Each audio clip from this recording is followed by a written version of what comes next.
Hello. Today there are many people who do not have access to even minimal information.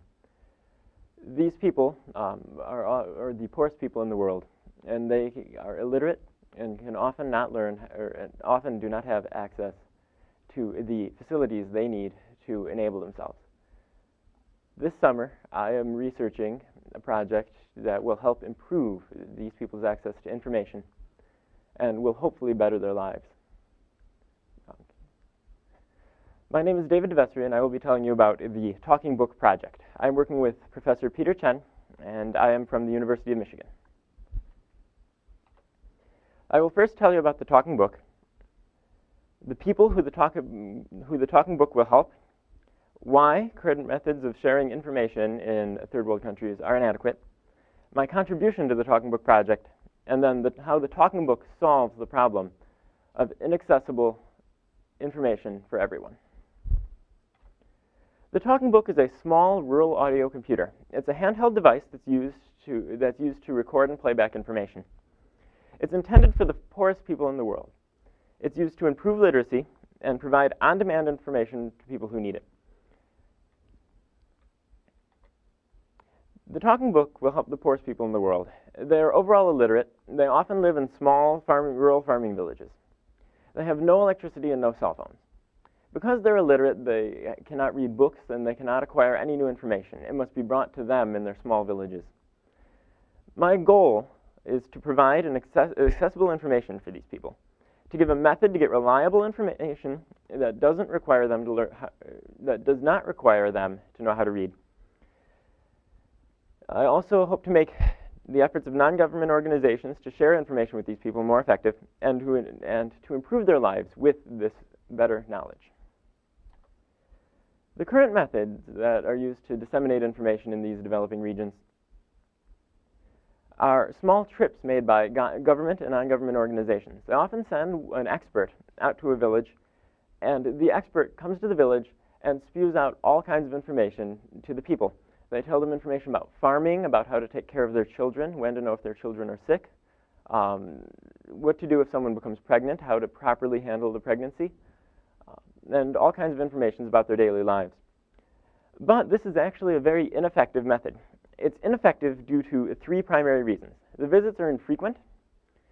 The information is given to the people all in a big group, or given to the people all at once, so that they cannot actually record this information and save it in their minds. They have no way of writing it down, so the information is often lost by the time it's actually used. And these trips are expensive, costing the government up to $40 per expert per village. And when they have many villages to go to, the price adds up very quickly. All of this information is also provided through voice. It's not recorded in any formal way. So the people often mix messages and change things as it spreads through word of mouth, and that often hinders the spread of information. The Talking Book is there to help fix this problem. It provides a way for recording information in these villages over voice. They can record the information, and it indexes the information as it has a computer, so it's readily available to the people to listen to over and over again. The information can be downloaded through either USB or recorded over a microphone. This means that now a non-government organization worker can come to the village with the Talking Book device or a computer, download the information onto the device, and then let the people spread the information from device to device throughout the village. This allows repetition of important information and enables lossless information sharing between people.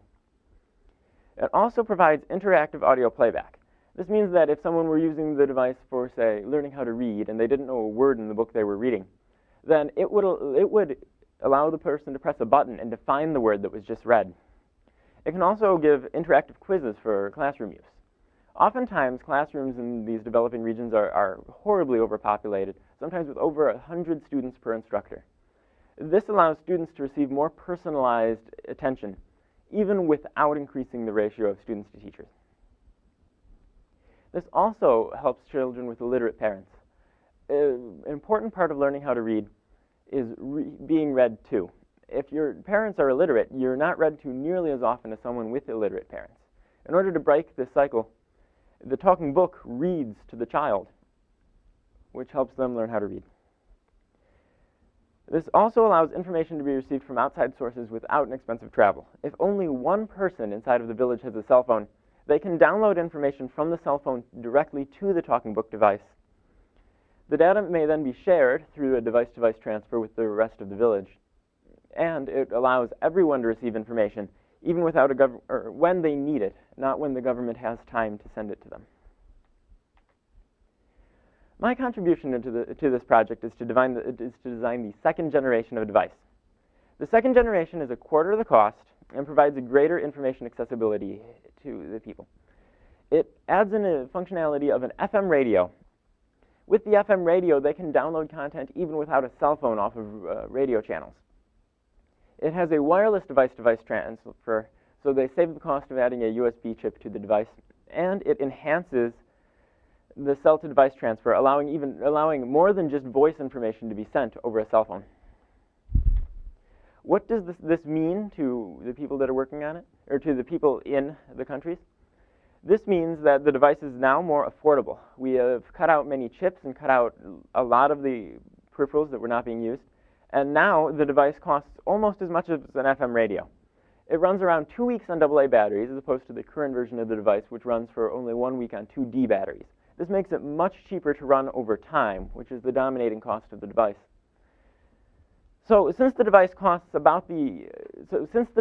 only about as much as a radio and provides radio functionality, it's reasonable to believe that people will use this device regularly.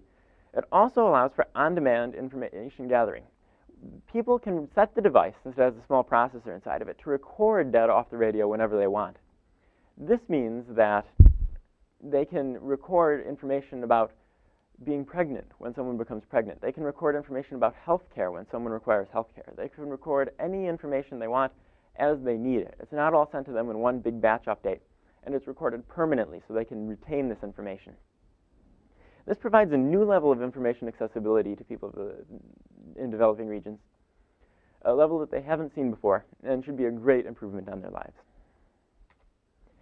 Thank you for joining me about the Talking Book. If you would like to learn any more about the Talking Book project, or would like to contribute in any way, please feel free to visit literacybridge.org to learn more about the project. Thank you.